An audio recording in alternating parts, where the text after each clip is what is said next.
네, 안녕하십니까. 한복순입니다. 저는 의료기관 종사자의 안전보건에 대해서 말씀드리겠습니다. 아, 어저께는 굉장히 충격적인 날이었었죠. 확진자가 1000명을 넘고 오늘은 이제 월요일이다 보니까 주말에 검사 건수가 좀 적어서 700명 정도로 내려앉기는 했지만 도저히 안심할 수 없는 일들이 지금 벌어지고 있고 이 환자들을 이제 케어하시는 이 의료기관의 종사자들은 얼마나 힘들까 하는 이런 생각을 하지 않을 수가 없습니다. 스웨덴 같은 데는 집단 면역의 실패의 그 반대급부로 지금 많은 의료기관 종사자들이 퇴직을 하는 이런 사태가 벌어지고 있다라는 인터넷 기사도 우리가 접하는데요. 이 의료기관 종사자들이 얼마나 여러 가지 건강상의 유해 요인 속에서 일을 하고 있는지 또 해결 방안은 무엇인지 말씀드리도록 하겠습니다. 의료기관 종사자는 굉장히 다양한 사람들이 근무를 하고 있습니다.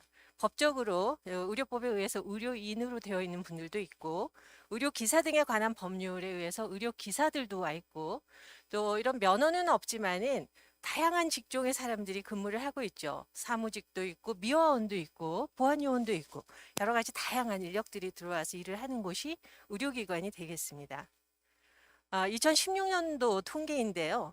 이제 면허를 받으신 분들이 얼마만큼 현장에서 종사하고 있나 하는 걸 봤더니 한 48만여 명이 일을 하고 있고 이 중에 이제 간호사분들은 면허 받으신 분들의 한 46.5% 정도가 종사를 하고 있는 걸로 통계는 나와 있습니다. 다양한 건강 유해 위험 요인은 잘 알려져 있죠. 일단 이제 하나하나 좀 살펴보면 물리적인 요인으로 물론 의료기관의 종사자들은 그 본인의 업무가 틀리고 또 어떤 장소에서 일을 하느냐에 따라서 노출되는 건강 위험 요인은 다 다를 수가 있습니다. 특히 방사선을 취급하시는 이런 쪽에 계신 종사자들은 전리방사선 또 혹은 이 자외선이나 가시광선에 의한 비전리 방사선에 노출될 수가 있고 특히 의료기관은 소독, 살균 이런 것들은 굉장히 중요한 것이기 때문에 다양한 사람들이 아주 많은 분들이 이 화학 물질에 의해서 여러 가지 건강 위험에 노출이 되어 있습니다.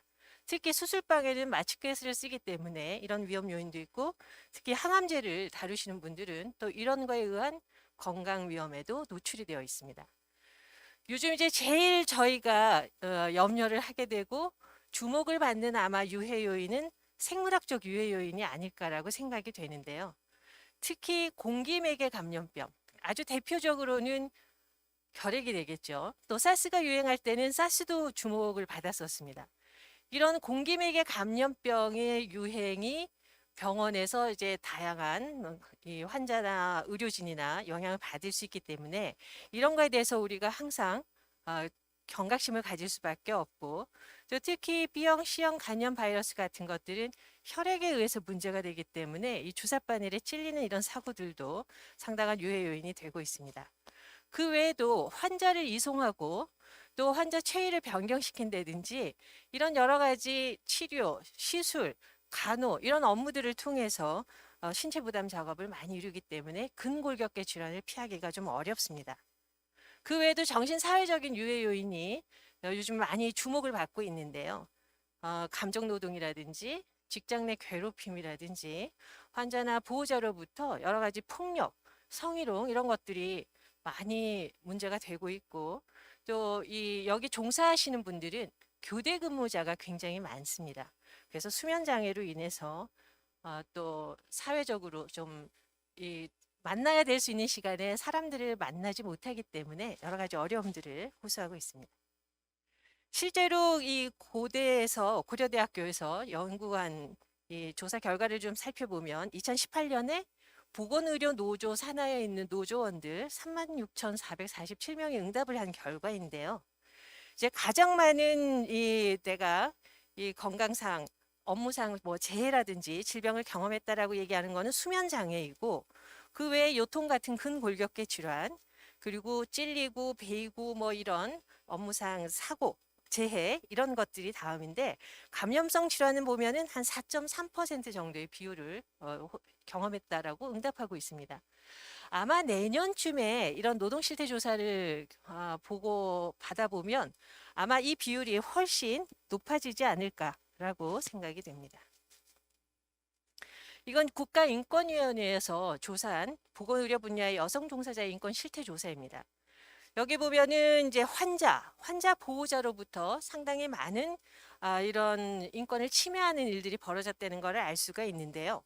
하늘색은 지금 보면은 신체 폭력, 그리고 연두색은 성희롱, 또 붉은색은 언어 폭력인데 굉장히 환자로부터 많은 이런 여러 가지 어려움을 좀 당하고 있다는 걸 알 수 있고, 특히 언어 폭력 같은 경우는 환자 보호자에게서도 많이 일어나고 있습니다.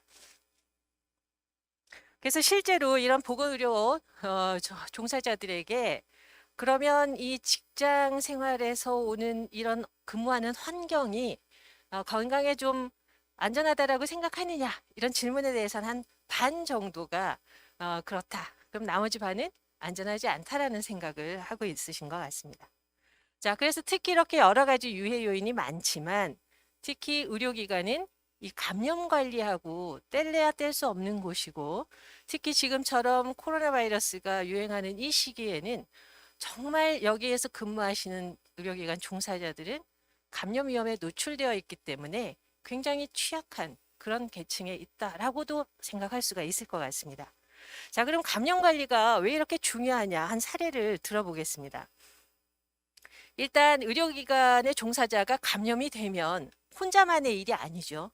동료나 또 가족이나 N차 감염의 한 시발점이 될 수가 있기 때문에 굉장히 문제가 될 수 있고, 이게 단순히 여기서만 그치는 것이 아니라 의료 공백을 초래할 수가 있습니다. 지난 11월 달에 전남대병원에서 신경외과 의료진이 감염 확진 사례가 발생하면서 주위에 지금 신경외과 의사 10명, 간호사, 환자, 보호자, 지역도 보면은 이 전라도뿐만이 아니라 광명, 성남까지 11월 28일 현재 한 92명이 감염되는 이런 사례가 발생이 됐고, 그 병원 자체, 그 병동은 코호트 격리가 됐었습니다. 응급실도 폐쇄가 됐었었고 한 12월 동안 셧다운이 됐었었는데, 가장 우려하는 거는 의료 체계의 붕괴를 걱정하는 거죠. 이런 일이 발생을 하면, 특히 상급 의료기관에서 이런 일이 발생되면 중증 환자는 어디로 가야 되겠습니까? 그래서 이런 문제 때문에 의료기관 종사자의 감염 관리는 굉장히 중요하다라는 걸 알 수 있겠고, 지난 7월 그 13일 기준으로 신원영 의원의 보도자료를 살펴보면 의료기관 종사자가 한 286명이 확진 판정을 받았는데 그중에 133명이 업무하고 관련이 있다라고 보도 자료를 낸 적이 있었습니다. 거기에 보면은 이제 의사, 간호사, 간호조무사 이렇게 이런 분들이 어디서 감염이 됐냐고 보니까 진료하고 관련된 이런 업무, 그다음에 동료가 생기니까 이제 옆에서 전파된 이런 것들로 이 감염 경로를 보았을 때 환자하고 직접 노출이 많은 이런 곳에서 감염이 많다라는 것들을 우리가 알 수 있습니다. 그럼 2015년에도 메르스 때문에 참 많은 마음고생들을 했었었는데요. 이 당시에도 186명의 환자가 생겼는데 한 21% 정도에 해당하는 39명은 의료기관에 종사하는 종사자였습니다. 직종도 다양합니다. 뭐 의사를 비롯해서 간호사, 또 거기 환자 이송하는 요원들, 간병하시는 분들, 굉장히 다양한 분들이 이런 의료기관에서 감염이 됐었던 이런 사례들이 있었었고, 또 2017년도에는 한 여성병원에서 종사자가 결핵으로 진단을 받는 일이 생겼었죠. 그래서 역학조사 결과 보니까 전년도 11월 21일 날 채용이 됐었는데, 그 채용 검진을 받지 않은 상태에서 본인이 1월 달부터 증상이 있었었고 6월 달에 와서 진단을 받게 됐었습니다. 지금은 이제 채용이 되고 6개월 이내에 결핵 검진을 받게 되는데 아마 이 당시에 이런 과정이 좀 소홀했었던 것 같고, 역학조사 결과 이 시기에 이 병원을 거친 그 신생아 영아들을 살펴보니까 한 800명 정도가 됐었는데, 이 사람들을 전수조사를 해서 잠복 결핵 환자들을 상당히 많은 수에서 찾아냈었죠. 그래서 사회적으로 굉장한 그 이슈가 됐었었고, 특히 이 아기들이 여러 가지 질병으로 이제 소아 청소년과에 진료를 받을 수가 있는데, 이런 잠복결핵 환자라고 해서 진료 거부를 하면 고발하겠다, 이런 정부의 지침도 발표를 한 적이 있었습니다. 이럴 정도로 의료기관 종사자의 이런 건강 문제는 본인 개인으로만으로서 끝나는 것이 아니기 때문에 여러 가지 정책 대안이 필요합니다. 그래서 기존 연구 결과에서는 뭐 결핵뿐만이 아니라 비형간염이라든지 홍역, 풍진, 볼거리, 인플루엔자 이렇게 다양한 감염병들이 실제 의료기관 종사자들이 경험했다라고 보고가 되고 있습니다. 그래서 저희는 이제 정혜선 회장님과 함께 연구를 하나 진행을 했었어요. 의료기관 종사자의 이 좀 안전보건 대책을 어떻게 강구를 하면 좋을까 해서 규정부터 한번 살펴봤었는데 그 당시에 보니까 좀 두 가지가 미흡했어요. 하나는 보호구는 의료기관에서 잘 지급을 하고 있는데 그 착용하는 방법을 제대로 하고 있는지에 대해서는 규정이 좀 없다. 아직 이렇게 저희가 확인을 했었고 또 하나는 지금 예방접종에 대한 것들이 많이 언급이 되고 있는데 이런 것들이 규정화라고 되어 있지 않기 때문에 규정화가 되어 있지 않기 때문에 대형 병원들은 실시하고 있지만 좀 소규모 병원에서는 자율에 맡겨 있어서 이런 부분들에 대한 규정화가 필요하겠다. 이런 것들을 얘기를 하고 실제로 저희가 산업안전보건기준에 관한 규칙에 새로운 조항을 좀 만들어서 이렇게 개선안을 좀 마련을 한다라고 보고도 했지만 현재까지 반영은 아직 되지는 않았습니다. 자, 이러는 사이에 지난 11월 달에 감염병의 예방 및 관리에 관한 법률 일부 개정 법률안 그래서 의료기관 종사자들에게 반드시 그 예방 접종을 해야 되는 걸로 의무화시키는 이런 조항이 입법 예고가 된 적이 있어서 이제 소수 의견으로 반발들이 좀 있기도 하였는데 이제 결과는 좀 지켜봐야 될 것 같습니다. 자, 그래서 이제 그동안 이 의료기관 종사자들의 어떤 노동 실태 조사 이런 결과들을 살펴보면 교육이 한 반 정도에서만 잘 됐다라는 이런 보고들이 있습니다. 실제로 우리가 공기매개 감염병을 예방하기 위해서는 마스크 착용이 굉장히 중요하다는 건 너도 나도 다 잘 알고 있는 문제인데 얼마만큼 제대로 잘 착용하고 있느냐 이게 굉장히 큰 문제죠.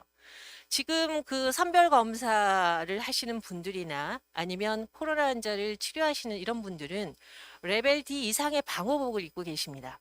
이분들은 여기 오른쪽 하단에 있는 그 밀착도 검사들을 반드시 하십니다. 그래서 내가 지금 이 KF94 이 마스크를 제대로 지금 잘 착용하고 있는지 그래서 실제로 병원체가 들어갈 여지가 있는지 이런 거에 대한 점검을 하지만 많은 의료기관 종사자들은 사실 그런 것까지 테스트를 지금 받지 않는 게 현실입니다. 그래서 이런 거에 대한 규정을 오샤는 되어 있는데 우리나라도 좀 입법해야 된다라고 저희가 목소리를 높였지만 아직까지 반영은 되고 있지 않은 것 같습니다. 그래서 저희는 이제 이렇게 교육을 시키면 감염의 감소율이 한 77.8% 줄일 수 있고 보호구 제대로 잘 착용을 하면 90.8%, 또 예방 접종을 하면 이렇게 다양한 질환에서 상당히 이 감염 감소를 시킬 수 있다라는 이런 결과를 도출한 바가 있습니다. 지금은 이제 코로나19에 대한 굉장히 많은 사업장에 이런 여러 가지 대응 방안들이 수립이 돼 있어서 초창기처럼 어려워하시지는 않지만 오른쪽에 있는 것처럼 매뉴얼을 좀 문서화해서 여러 가지 대응 방안들을 사업장 자체적으로 만들고 지켜나가는 이런 노력이 필요하다라고 보고 또 의료기관 종사자 이 감염병 예방을 좀 하기 위해서 이런 여러 가지 다양한 체크리스트도 한번 활용을 해볼 필요가 있을 것 같습니다. 마지막으로 인력 부족 문제를 좀 거론하고 싶은데요. 실제로 이 보건의료 노동 실태조사에서 인력 부족으로 인해서 건강에 좀 영향을 미친다고 생각하냐 그랬더니 응답하신 분들 한 70% 정도에서 그렇다라고 응답을 하셨습니다. 자, 그러면 이 인력 부족으로 인해서 사고나 질병에 영향을 좀 미칠 것이냐? 거기도 한 70% 정도가 그렇다라고 얘기를 했고 우리도 상식적으로 인력이 부족하면 이런 문제가 생길 수 있다는 것은 누구나 다 아는 사실이죠. 자, 그런데 이렇게 수많은 의료기관 종사자의 감염병이라든지 여러 가지 유해 요인으로부터 건강을 지키기 위해서는 많은 다양한 노력들이 필요한데 이걸 총괄하시는 분들은 보건관리자이십니다. 근데 법을 살펴보면 산안법 시행령에 상시근로자 5,000명 이상이 돼야지 2명 이상의 보건관리자를 두도록 되어 있습니다. 근데 그 반면에 안전관리자는 1,000명 이상일 때 2명 이상입니다. 사실 상당히 형평성에 맞지를 않죠. 그래서 이런 기준들도 우리 회장님을 비롯해서 굉장히 많은 다양한 분들께서 이게 개선이 좀 필요하다라고 주장을 해 왔었었는데 아직까지는 개선이 되지를 않고 있습니다. 그래서 이런 부분들도 잘 돼야 되겠고 결국은 어, 정부에서도 어떤 이제 이 근로자의 건강을 좀 지켜줄 수 있는 그런 규정 제정도 좀 필요할 것 같고 사업주는 사업주의 역할, 근로자는 근로자의 역할을 잘 하실 때 이런 의료기관 종사자의 건강을 지킬 수 있지 않을까라고 생각이 됩니다. 감사합니다.